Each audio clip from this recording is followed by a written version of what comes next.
guys! Rhaze here! Welcome back to my channel! I have another haul for you guys. I know, right? Well, okay lang yan. Sasabihin ko sana, lagi na lang ako nag-upload ng haul. Pero that's okay! I have some stuff to show you guys. We went to SM during the weekend. I got some stuff from there. And then I also received some skincare products. Then I have some eyewear in here. And then I got some contacts as well. I'm not sure.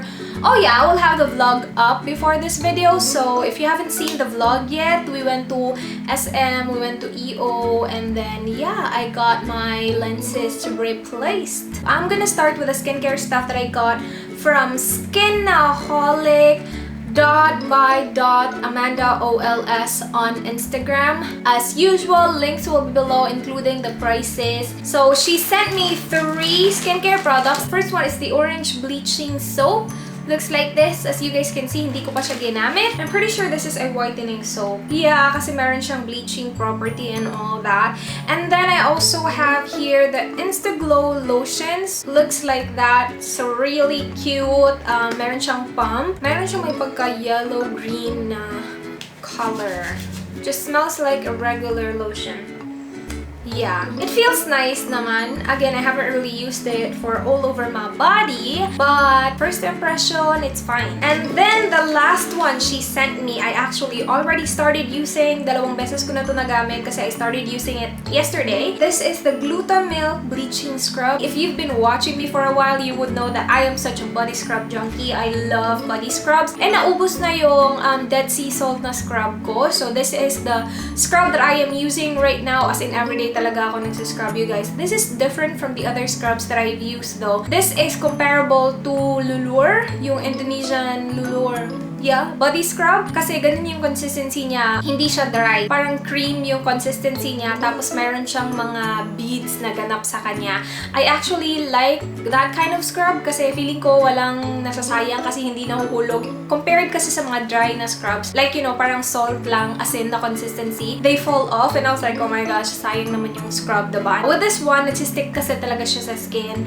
And it feels really nice. This one feels really soft on the skin. I really like it. I haven't really tried not applying lotion after I use this. So, hindi ko alam kung pwede siya na hindi ko na-apply ng lotion. You know what? I should try that next time. And I'm pretty sure I will include this in my favorites video. So, I will update you guys on my favorites video. And see if pwede siya ng walang lotion. Sobrang init. Oh my gosh. Am I sweating? And that's everything from Skinaholic.by.amandaols. I forgot. Basta, that's everything from her. Thank you so much, Sissy, for that. I'm really liking your scrub. Good job! Next one are eyewear. So, I got 3 actually. No, I actually only got 2. I mean, I got 3, but my Sissy paid for hers. So, dalawa lang yung nandito. This one looks like this. This is not mine. This is Mark's. Kaya lang hindi pa namin na-replace yung lens kasi hindi siya sumama nung Sunday. He needed a new one kasi yung glasses niya sira na, pero hindi siya sumama. So, he still doesn't have a new one. Not my fault, bro. Your fault. I forgot the prices of these na. And I paid these guys myself. This is mine. Ito, na-replace na yung lenses niya. Sa lahat na nagtatanong kung saan ako nagpapa-replace ng lenses, sa EO po ako. And dun din po ako. Char, mahal, bakit po? And dun din ako bumibili ng mga contacts ko. So, ito yung old na lenses. And it looks like this. Meron na ako nito noon. And I just wanted to get another one. Kasi nagustuhan ko siya noon yan. Ang dami ko kasing na-receive na compliments when I had this. Ito yung Cartier inspired. Matte black yung pinili ko this time. Last time kasi glossy yun eh. Nasira na yung ganito ko and sobrang tagal na din nun. Hindi ko mapapakita sa inyo yung sa kapatid ko kasi ginamit na niya ng bonggang-bongga. I also got contact lenses from EO. Nag-iba na yung grade ko. Yung purpose ko lang talaga pagpunta ng EO. Na-mention ko na to sa vlog ko but I'm gonna mention it again. Yung purpose ko talaga pagpunta ko ng EO was just to get like new pairs of eyeglasses. I didn't really expect na mag-iiba yung grade ko kasi I'm not sure if it's already 6 months since the last time I had my eyes checked. Pero nag-iba siya. So, anyway, contacts. I got the Flexwear Enhance. This one is in the shade. This is the same one that I had before na hindi ko na repurchase nung binili ko tong suot ko kasi they ran out of this nung binili ko to.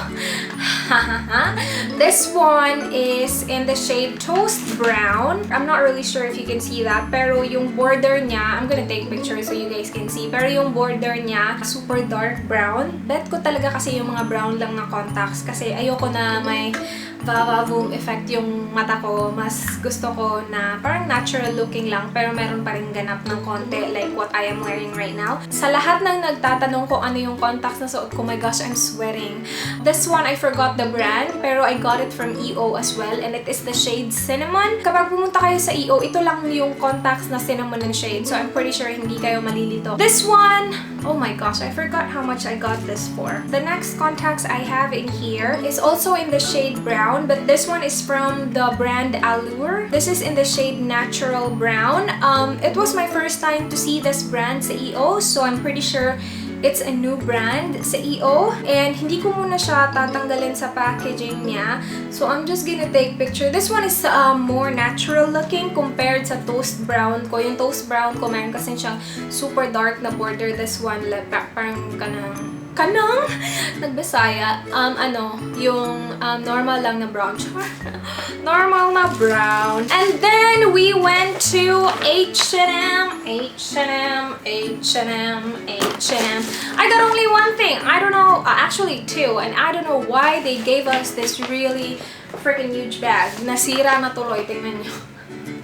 Ang laki naman kasi ng bag. Dalawa lang yung binili namin. Pero yung isa hindi akin. I was gonna get this, but I was like, nah, doesn't really fit me that good. So my sister ended up getting this. Pakita ko na lang sa inyo since it's in the bag. So it looks like this. It's just a simple, basic t-shirt. I really like the color. That's why I decided to try it on. But then again, it didn't work on me. So Sissy ended up getting that one. For you guys, what I got is, look at that! So cute! As you guys can say, an emoji. My gosh, sobrang init. Ano nangyari sa Pilipinas? But yeah, I got it in extra small and it's so cute. As in, meron talagang monkey emoji all over. Like, sobrang cute. Tapos yung inside pa niya, parang napaka-soft na may pagka-fluffy na effect. Ganun! And I got this for only, no, not only, this is actually expensive. Pero sobrang cute niya, that's why I got it. The original price is 599 pesos. I got it for 500. So I only saved 99. Naka-sale ka pa, nakakaloka ka. Anyway, that's it from H&M. By the way, nagpunta kami sa, SMC side. So, doon to lahat. Yung EO, yung H&M, tapos nagpunta kami sa kanilang department store and I got shoes! I was planning to look for shoes pero hindi ko talaga in-expect na makakabili ako like that day na talaga. But whatever. I wasn't really looking for something specific. Like, nagtatry-try lang ako ng mga shoes doon because my brother, pumipili siya ng mga shoes. So, pumili na rin ako and I ended up getting this one. I just really like it because it's really light. And I wasn't looking for something expensive, though I think this one is expensive. Well, everything for me is expensive because I'm just repot like that. But this was on sale. I got it for 2,400. This was originally 3,495. So that's 1,000 off, so that's fine. This is not my favorite color. I don't know why I got this. I tried it on and I asked my sissy, do they look good? She said, yeah, they're fine. So I got it. That's basically it for this haul, you guys. I hope you enjoyed. Please do like if you enjoyed watching. Please subscribe if you're not yet already. I'm doing my best to upload videos every single day for you guys. So yeah, I hope to see you in my next one. Do not forget, be good. Bye! Yummers. Sobrang yummers. Tingnan nyo. Konti na lang natira. Contact lenses I'm wearing right now have different grades than the actual grade that I have on. Wait, what? Then the actual grade that my... forget it. I don't even know. Kasi nga, ito lang yung cinnamon. Yeah, hindi ko mapapakita sa inyo yung...